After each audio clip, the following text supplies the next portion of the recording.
Radio, una plataforma de RCC Media. Recuerden seguirnos en nuestras redes sociales y canal de YouTube por Rumba FM 98.5. ¿Quiénes aquí han sido testigos cercanos de una estafa piramidal? Yo he sido abogado, a Gonzalo, testigo, yo creo que lo tumbaron con unos víctima. cuartos. Le está dando vueltas, pero yo creo que Gonzalo lo tumbaron con unos cuartos ahí. He visto de ser, ¿verdad? ¿Y tú, Gustavo? Sí, claro.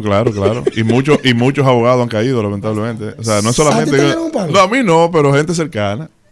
Tengo la impresión de que a ti te dieron tu palito también.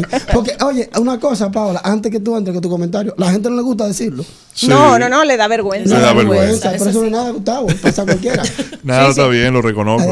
Tú no, ¿verdad? No, es que yo soy muy escéptico. Yo soy vanilejo, imagínate. Imagínate. No, tú. eso es ahí en la mano, el dinero. Él no cree que eso. Oye, los vanilejos nada más dan mango. Vanilejo siempre ahí él. Decirte, no. Ahora lo interrumpo. Tengo que decirlo. Lo único que nos ha dado Edison a nosotros en los últimos 8 años fue su segunda vez que él fue al programa cuando estábamos en la otra emisora, como una forma de acercarse a nosotros, de socializar. Nos invitó a su casa, bajó 6 anaqueles de mango, o sea, guacales. Ese día son comimos guacales. perdón. Sí, porque anaqueles es otra cosa. Comimos mango, manzano. Sí, hasta más no poder. ¿Hubo sancocho también? Hasta el día de hoy. Siéntete satisfecho en 20 años y no he tenido su oportunidad. Hasta el día de hoy. Está buenísimo. Pero a propósito de la noticia que narrábamos ahorita, a mí se me ocurrió traer este tema tan básico a nuestra mesa de discusión. Y digo básico porque al parecer ya se ha normalizado en nuestra sociedad dominicana. En un mundo ideal, dígase Narnia 2.0, si no tuviéramos estafa, si no tuviéramos lavado, pues genial fuera. Me imagino que todo el mundo tendría unos ingresos, una calidad de vida al menos justa, pero reflexionando a gran escala sobre este tema, es muy importante que reconozcamos la relevancia que tiene. Hay un dato que me pareció impresionante y es que entre el 2 y el 5% del PIB global de todos los años, entre eso, hay una afectación directa del lavado y buena parte de ese lavado viene dado precisamente por los esquemas piramidales, de modo que juegan un papel significativo en la laceración de nuestros países, sobre todo países en vías de desarrollo como República Dominicana. Entonces, a mí me gustaría que le hiciéramos a la comunidad una especie de decálogo de cómo no caer en una estafa piramidal, una especie de invertir sin morir en el intento. Yo que tengo muchos años trabajando en el mercado de valores dominicano, definitivamente, la primera señal es que cuando usted va a identificar una estafa piramidal, el retorno que le ofrecen es impresionantemente alto. Aquí no hay nadie, aquí no existe un instrumento financiero que retorne un 10% mensual. No hay ninguno. Entonces, desde que usted le dice, Edison, usted tiene un 20% mensual, ya suelte eso en banda, my friend. Que ahí lo que es el problema. Sí, ahí eso es un problema, Sí. Pero para muestra un botón, ustedes se acuerdan del caso de Telefree. Sí, claro. Sí. ¿Se acuerdan? Evidentemente fue en estos días Mantequilla 2.0, Investor Winner, el otro de Indiscar. ¿Cuál es el D-Way? Que hay un tema en D-Way. El de Indiscar. Ayer también, antes de ayer específicamente, también se descubrió otro esquema piramidal. Millonario. Pero ese es el tema, cuando nosotros vemos la cantidad de dinero que se mueve, señores, Telefree, ahora mismo, o sea, con los datos del día de hoy, aproximadamente sería 75 millones de dólares al cambio actual. Mantequilla se dice que debe aproximadamente 150 millones a 600 personas. Jairo González, que es Harvest Cap, que fue enunciado como Mantequilla 2.0, debe casi $1 millón. equivalente evidentemente a unos 50 ¿a cuánto está la tasa del dólar hoy ahora? 59. 50 y algo. 60 en el 50 y mercado. algo, 50 y algo, 51, 59. Sí, yo creo que tengo 60. Sí, porque puntos, 50 y algo, como por ¿no? ¿Tú 59. tienes un ¿no? problema con la tasa del dólar? No. Bueno. 58 No, pensaba. No, lo que estamos tratando de individualizar la Sí, respuesta. muy bien. Pero ahí hay involucrada al menos 142 personas o 142 víctimas. La operación Nido de estos días en contra de Manuel Rivera Ledesma y sus plataformas corporativas, se habla de 300 víctimas de estafa y cifras que superan los 700 Wow. millones de pesos. Entonces, yo me pregunto, Gustavo, ¿por qué nosotros seguimos cayendo en este tipo de esquemas? ¿Por qué? Una de las razones, y creo que lo hablábamos ayer, Edison, y es que tenemos personas que han accedido a capitales que sin la debida educación, es decir, Correcto. personas que retienen, que reciben dinero, sin embargo no tienen una educación para la administración de los mismos. Entonces lo recibe y en ese ámbito desea poner a crecer su dinero y de cualquier manera que a esa persona lo aborden con el objetivo de generarle intereses por encima. Óyeme, una persona con educación media no maneja los datos que nosotros manejamos, de que ningún banco te va a pagar por encima de un 10%. Así o sea, es. no te lo maneja. Entonces lo Lamentable. que quiere es ver su dinero crecer. Entonces no tiene educación, es conquistado por esta persona, los intereses, porque no es conquistado simplemente diciéndole. Es que ya tiene un amigo que tiene 3 meses, 4 meses, Correcto. que le han estado pagando Exacto. ese 20%. El esquema porque de están confianza. reciclando el dinero, están Exacto. reciclando el dinero. Exactamente. Entonces cuando tú tienes 2 o 3 personas que le están pagando esa cantidad, pero yo quiero de eso. Gustavo, mira, la pregunta fue retórica, ¿viste? Era para que tú dijeras, wow. Perdón, no me provocó, disculpa. Falta otro comentario para leer. No, buenísimo el comentario de Gustavo, la verdad. Fue bueno. No, yo estoy de acuerdo con Gustavo completamente, porque es que la falta de información. Correcto. Cuando las personas tienen algo, señores, lo que fácil viene, fácil se va. Exacto. Eso es un asunto que es determinante. Difícilmente sin trabajo, sin esfuerzo, tú puedes conservar las cosas, y lo que te cuesta, tú lo cuidas. Tú cuidas mucho, tú averiguas cuando te costó ganarte ese dinero, pero cuando tú lo obtienes así tan fácilmente, es como tan fácil dispersarlo. También hay un asunto relacionado con la ley, el régimen de consecuencias respecto de ese asunto que no tiene ningún sentido. Hablamos de cosas, de asuntos piramidales, hablamos de esquemas piramidales, y aquí ni siquiera existen todavía. Entonces, No hay una Se está figura. trabajando en eso, es no se preocupe. difícil para Muchas el Ministerio gracias. Público abordarlo, es difícil Correcto. abordar el tema, porque muchos dicen, y los que menos saben, que escuchan, pero eso no está contenido en ninguna ley. Así es. Y a veces los abogados, señores, tenemos que quedarnos callados en Sí. muchísimas situaciones. Así es. Eso me parece buenísimo, ese comentario. Y precisamente ahí va. Hay un gap que tenemos que reconocer en la legislación dominicana. Pero al margen de eso, además de la falta de formación y de información en términos financieros, al dominicano, la bondad del dominicano sobresale, sin duda alguna. Pero también tenemos que reconocer que a nosotros nos gusta muy posiblemente el dinero un poquito fácil. Claro. Y el tema el tema del esquema de confianza para mí es sumamente relevante en este caso, el principal catalizador. Yo tengo conocimiento sobre esquemas que no sé, desde fuera no se ven como piramidales como tal, pero en el fondo lo son, y se trata precisamente del ejemplo que ustedes ponían. Esta persona comenzó a pagarle esta cantidad de dinero mensual a esta, el primo le dice a la otra, mira, fulanito, si Sí, tú me inviertes están medio millón de pagando. pesos ahí, a mí me están pagando un 5% mensual.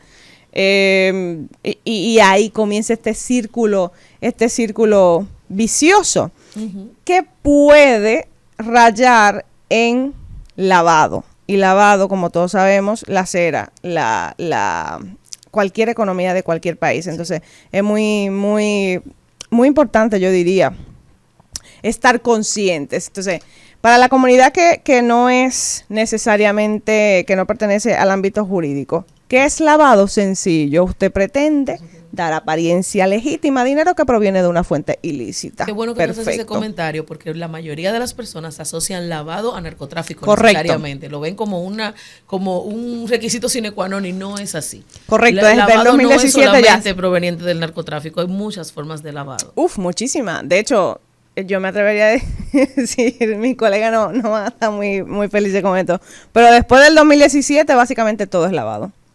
Muchas cosas. son Muchas lavado. cosas, bastante, pero de verdad que el pueblo Sí. lo asocia inmediatamente con narcotráfico. Porque la narrativa previo a la ley 155-17, y la narrativa no, el contenido propio de la legislación era ese. No había lavado sin narcotráfico. Exacto. Luego ya se individualizó como un delito en la ley 155 que se promulgó en el marco de básicamente un examen que nos estamos haciendo en el GAFILAT, que es el Grupo de Acción Financiera Internacional para Latinoamérica. Y nada, tuvimos que nosotros, como suscribimos una serie de acuerdos, poder legislar honrando ciertos estándares internacionales del GAFI, que es básicamente el líder en esto. Tú sabes que Yo- de las yo- cosas más novedosas son el lavado de activos provenientes de los delitos de corrupción administrativa, Correcto. que son de las cosas que se están tomando más en cuenta, que antes no se mencionaba. No. Sí. Antes solamente se hablaba de corrupción. La ley, dos cosas. Primero, el tema de legislar, yo lo pongo tal vez en remojo. Yo no diría que legislamos sobre particular. La ley fue una imposición y punto. Sin ni siquiera estudios Bueno, pero si la socioeconómicos. comparo con la otra, Exacto, o sea, esta sí. está más- Sí, esta o está sea, mejorcita, el tema hay que reconocerlo. No exactamente legislar, fue una imposición, nos vino bien, pero hay algunos ajustes que todavía hay que hacer. Y segundo, decir que Es como necesario. en los delitos, exacto, los delitos precedentes entran todos. Cualquier actividad criminal cuya sanción sobrepase los 3 años, ya es precedente de lavado de activos. Exacto. El tema en el marco de la promulgación de la ley es que se supone que todos los sectores debían normar al respecto, tuvieron que normar al respecto, y de ahí se generaron una serie de normas sectoriales que desde mi punto de vista no iban a servir para absolutamente nada, porque no hacían, digamos que no honraban la realidad de los sectores, sobre todo los sectores informales de la República Dominicana. Por ejemplo, el fisco emitió, recuerdo ahora, entre enero y febrero del 2018, 5 normas sectoriales. Y en esas normas, básicamente se requería al abogado que es sujeto obligado. Un sujeto obligado es aquel que tiene, valga la redundancia, la obligación de, no de perseguir, sino de prevenir, mitigar el delito de lavado, etcétera. A esa oficina de abogados, por ejemplo, que tiene 2 abogados, un paralegal, un asistente, tú básicamente le estás pidiendo lo mismo que tú le pides a un banco, a un puesto de bolsa. Ajá. Entonces, no es específicamente, es detalladamente imposible. Una pregunta, Paola, ahí para Sure. que la ciudadanía entienda un poquito esta parte. ¿Todos los abogados son sujetos obligados o va a No. depender la actividad de No. la oficina o la firma? Buenísima pregunta. Con los abogados sucede lo mismo que con los notarios públicos y con los contadores. La ley los supedita a unas actividades muy particulares y tienen que ver con la intervención de ellos en esquemas o en escenarios de transacciones. Es decir, es una labor de representación. Como los sujetos obligados, ustedes saben que se dividen entre financieros y no financieros. Financieros ya sabemos cuáles son todos: bancos, puestos de bolsas, fiduciarias que sean de oferta pública, etcétera, etcétera, etcétera. Abogados recaen en el segmento de sujetos obligados no financieros, junto con los contadores, notarios públicos, aquellos fideicomisos o fiduciarias de oferta privada, los fondos de inversión que también vayan en ese sentido, los dealers. Un mecanismo muy utilizado para estos fines, las constructoras, que precisamente todo lo que tiene que ver con esquema piramidal, o no todo, no quisiera generalizar, pero mucho terminan lavando a través de la construcción, de la supuesta construcción de inmuebles, que fue lo que pasó en la operación Nido. Entonces, ¿perdón? Una pregunta, Paola, Sure. que me resulta bastante interesante desde el punto de vista de mi condición de abogado. En ese caso de los sujetos obligados, del asunto que tiene que ver con la representación, ¿cómo choca esto con el secreto profesional, con la confidencialidad que tú tienes que tener? Porque déjame decirte, Buenísimo. tú has dicho algo bastante interesante, y es que hay muchas cosas que no se acoplan a la realidad. Así es. Nosotros somos históricamente expertos en copiar legislaciones, leyes, normas que no se Lamentable. ajustan a la realidad que nosotros tenemos, y una prueba de ello es el mismo Código Procesal Penal. Exacto. O sea, eso es una locura lo que dice el código con la realidad que nosotros vivimos, con relación al presupuesto, con relación a lo que se puede hacer realmente y no lo que dice la norma. Pero ¿qué hacemos? Tenemos que trabajar con lo que tenemos. Entonces, esa parte, ¿cómo afecta el ejercicio porque hay una responsabilidad que yo como abogado tengo con mi cliente también. Entonces, ¿qué estaría pasando? ¿Quién lo protege? Estaría como que desprotegida la persona. ¿A quién podrá defendernos? Óigase como se oiga, todo lo que tiene que ver con secreto profesional, con secreto bancario, secreto bursátil, se fue a pique inmediatamente, se puso en vigor la ley 155-17, se fue a pique. Muy esperanzadora. No existe, Sí.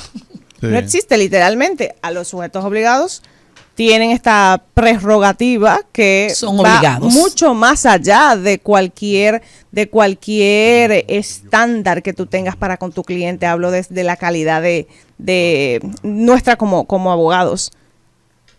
¿Me decían? No, yo pensando, aquí hablando en voz alta, lejos del micrófono, y haciendo algunas señas a Manzano, el tema de la estafa piramidal, y ya ahí Manzano también, como tuvo contacto con la redacción del proyecto del código, del proyecto del del proyecto de código penal, que ya no es ya es viejo.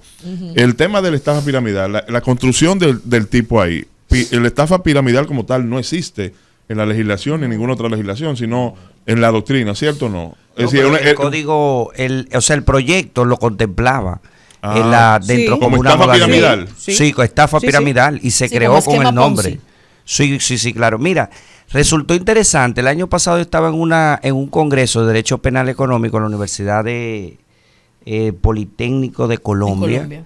Y justamente en Colombia, en ese momento de la conferencia, creo que fue la Treble Enterprise que había explotado un fondo, ¿verdad?, de inversión.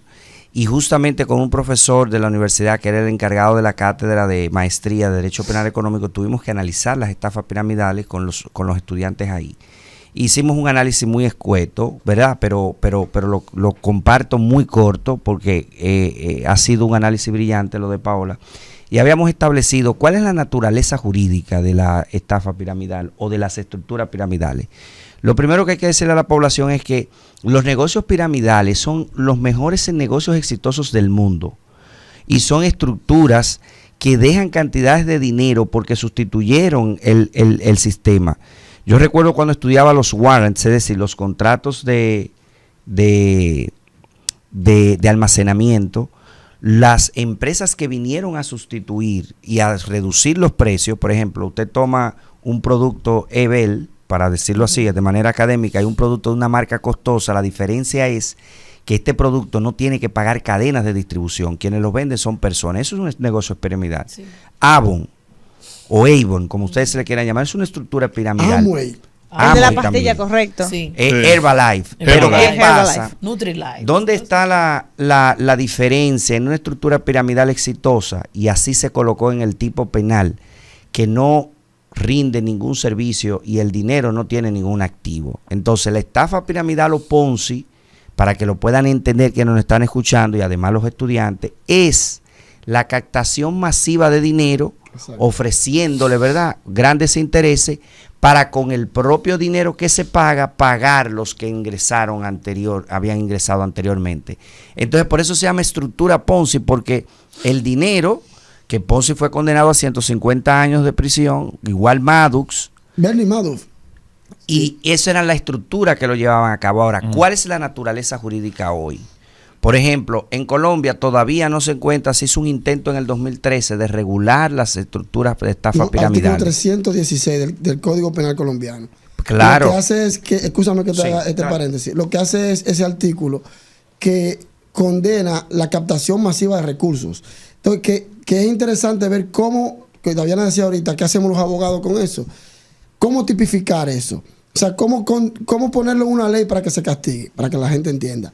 Esto es simple. En Colombia lo resolvieron en el artículo 316 colombiano. Dice la captación masiva de recursos. ¿Y por qué lo llaman así? Porque ahí puede abarcar no solamente la estafa piramidal.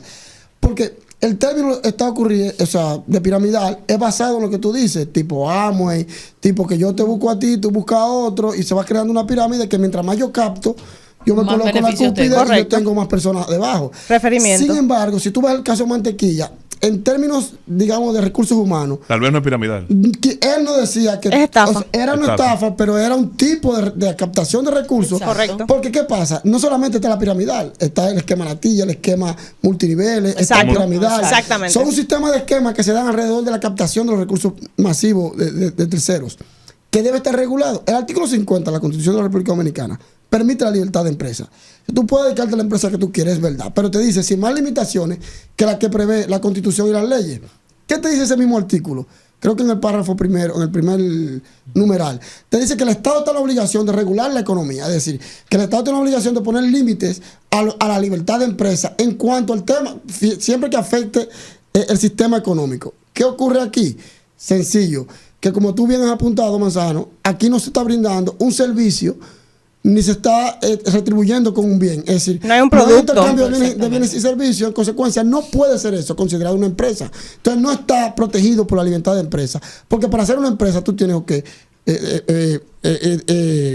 tener un bien o un servicio. Sí, lo que pasa es lo siguiente, mira, la captación de fondos para hacer una inversión tampoco está prohibida. Porque de hecho, todo el dinero que viene a República Dominicana a través de bonos soberanos, se hace con fondos de inversión. Lo que tiene que estar autorizado por el Estado. Pero ahí es que está, que la estructura piramidal, ¿qué pasó? Que en Colombia no está regulado la estructura piramidal, pero se tomó un delito que se creó en el 1982 cuando comenzó a hacer los mercados de capitales emergentes. Y entonces el delito, en vez de ser una estafa, lo que hizo fue un delito de regulación. Exacto. Entonces dijo, mira, no captes sin los permisos. Claro. Entonces creó un delito de regulación que lo están utilizando para las estafas piramidales. Nosotros... Y yo creo que encaja, escúchame, Manzano, yo creo que encaja, mira por qué. Porque ese delito, que es la captación masiva de recursos de terceros, le da la oportunidad al sistema colombiano, y así lo han hecho y han tenido condenas. Le da la oportunidad a no solamente incluir el esquema piramidal, sino, como te dije, otros esquemas. Pero además de eso, ellos le ponen límite a la captación. No solamente le ponen la regulación estatal, sino que te dice, fíjate, te dice Colombia, si tú captas dinero por más de 20 personas, ya tú estás, y no estás autorizado, siempre, como tú dices, que no esté autorizado por el Estado, porque el Estado tiene el deber pero de autorizado regular. Dentro de la regulación para temas de inversión. Claro que sí, para temas de inversión. Entonces, ¿qué pasa? Si tú superas las 20 personas, ya está dentro del marco del delito. Si aunque no fueran 20 personas, tiene más de 50 obligaciones, dice Colombia, también está dentro del delito. Si aunque no esté dentro de las 20 personas, ni el 50% de obligaciones pactadas, la inversión captada supere el doble del patrimonio que tenga el captador o la empresa captadora, está dentro del delito. O sea, ellos van delimitando todo eso siempre y cuando tú no tengas la autorización del Estado para captar dinero del público. Entonces yo creo que ese esquema es interesante. Lo que pasa es y es muy interesante. Mira por qué. Porque una compañía capta ahorro del público. Es decir, las compañías, si las hacen abiertas, pueden hasta 50 personas invertir. Pero aquí ellos dan un servicio o un producto. Claro, por eso te decía que un tema son delitos de regulación para poder tenerlo, inclusive, que han hecho otros países que no han ido más lejos, han ido más lejos, y han dicho, un momento, desde que se da la primera estafa piramidal, ya no es una política del Ministerio Público. El Ministerio Público no tiene que entrar en política de regulación porque desde la Constitución se separa la política de regulación y se le da la autorización a cerrar a Industria y Comercio todas las instituciones y a la DGI que no cumplan con las normas de regulaciones previas. Entonces, hay otro mecanismo de supervisión del mercado que no es el Ministerio Público. Es decir, el Ministerio Público no tiene un efecto preventivo, no puede ir a cerrar por la falta de una regulación, sino sancionar cuando el delito y ocurre la lesión. Entonces ya eso es muy lejos. Entonces lo primero es, vamos a crear mecanismos de supervisión y crearlo. Entonces creamos el delito en la regulación para reforzar la supervisión. Y ahí te pongo a ti y te transfiero el riesgo que a ti te gusta de Junter Jacobs, donde yo te pongo la obligación a ti en tus manos de que si vas a hacer esa actividad, entonces tienes una obligación de venir a buscar la autorización. Claro. Y ahí te creo lo que se llama una imputación objetiva. ¿No tienes la regulación? Pues ya, no hay que hablarlo. entonces este proceso. Perdón, Daviana. Sí. Sí. Una pregunta entonces para el señor que está escuchando el programa que vende la fruta y la señora que está esperando que nosotros terminemos para poner a Braulio y ponerse a limpiar en su casa o a Yolandita Monge. No, atrás viene mi amigo Fabio. Mientras tanto. Aquí se va a hablar de Peñazo. Bueno, perfecto. Para que ponga su musiquita y sus cosas entretenidas para empezar a echar agua. Para el público de a pie, ustedes, los expertos, entonces podemos decir, Paola, que la diferencia o la frontera entre la legalidad y la ilegalidad respecto de los asuntos piramidales es si se ofrece o no un servicio. Si se ofrece un producto, Manzano, Paola, los expertos. Lo que te digo es que no le ponga esa camisa de fuerza a la pobre Paola, porque Paola no ha dicho No, porque nada. está hablando de los sistemas piramidales. No, Eso es lo que quiero que el público se quede en la mente. ¿Por qué? Porque muchas veces tú dijiste, por ejemplo, una palabra que utilizan mucho, que son los multinivel, que son esos mismos los que venden Avon, los que venden Evel, los Amway, etcétera, etcétera.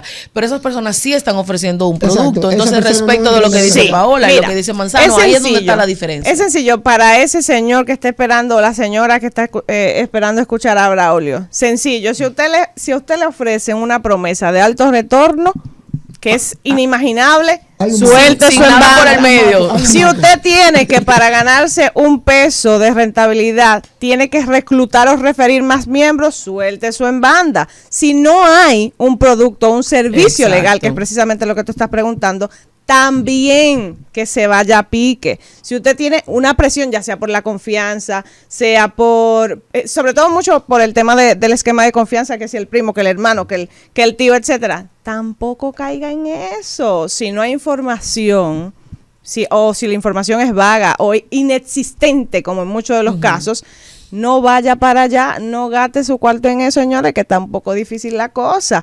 Desconfíe. Si la empresa, sea persona física o jurídica, no está debidamente registrada en las superintendencias, en este caso en particular, tampoco, no hay forma de que eso vaya a prosperar. Entonces, ¿cuándo sí? Bueno, ¿Cuándo usted sí? va Le doy, me meto. y mira, la buena noticia es que hay algunos esfuerzos que están siendo llevados a cabo de parte de la Superintendencia de Bancos, muy específicamente, y la Superintendencia del Mercado de Valores, con una serie de advertencias. De hecho, tengo que felicitar a la Superintendencia de Bancos por una iniciativa que se llama Misión Centinela, cuyo lema es: si ganarte el dinero es difícil, no lo arriesgues tan fácil. Muy bueno. Regularmente, buenísimo el spot Sí, sí. en la radio, la verdad. Regularmente, tanto en la página de la Superintendencia de Bancos como en la de Valores, hay una serie de advertencias. Si usted puede, en el registro del mercado de valores, usted puede identificar perfectamente quién puede recibir su dinero para fines de inversión, y el que no esté ahí, bueno, tan sencillo como eso. Por eso es que las superintendencias de valores en sentido mundial, hay menos riesgo, o sea, se caen por el tema de inversión, pero no hay tanto fracaso, por ejemplo, como el sistema bancario, inclusive que colapsan los bancos. ¿Por qué? Porque cada transacción es registrada directamente en la superintendencia, es decir, cada inversión que usted hace, inmediatamente el Estado tiene la supervisión de esa inversión y tiene un registro. Ese tipo de inversión que usted va a Mercant Trading, que le ofrecen tantos valores, no tiene ningún registro. Por eso es que es importante que el Estado no solamente haga una campaña, sino Exacto. que comience a regular en la parte regulatoria, amplíe la base de la supervisión, cree un departamento de dirección con capacidad de cierre y de registro, y que comience a investigar sobre de manera administrativa y cierre. Lo segundo, ¿qué puede hacer en la superintendencia desde la sede de la Superintendencia de Valores?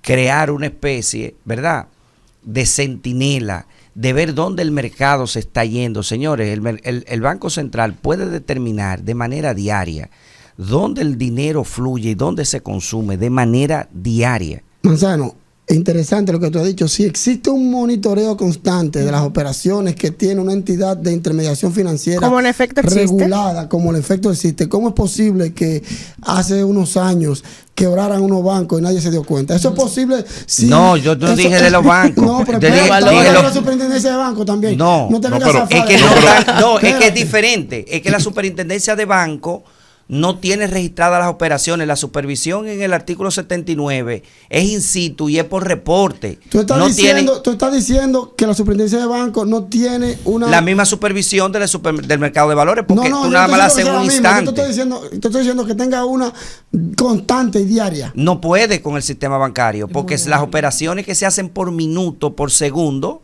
son de miles de millones. Es decir, ahora mismo, mientras tú y yo hablamos, entre una hora y una hora, ¿cuántas operaciones por banco, tarjeta de crédito, todo eso? Es imposible en el mundo supervisar de manera constante y diaria. Ahora, ¿cuántas operaciones se hacen de una inversión de $1 millón de pesos, de 10 millones de pesos al día, ni a la semana? Yo juraba que tenía un contacto, no inmediato, pero diario. No, y hay secreto bancario. En el caso del mercado de valores, el nivel de transparencia es sumamente alto. Claro, a nivel bancario no. Todos los días se cierra.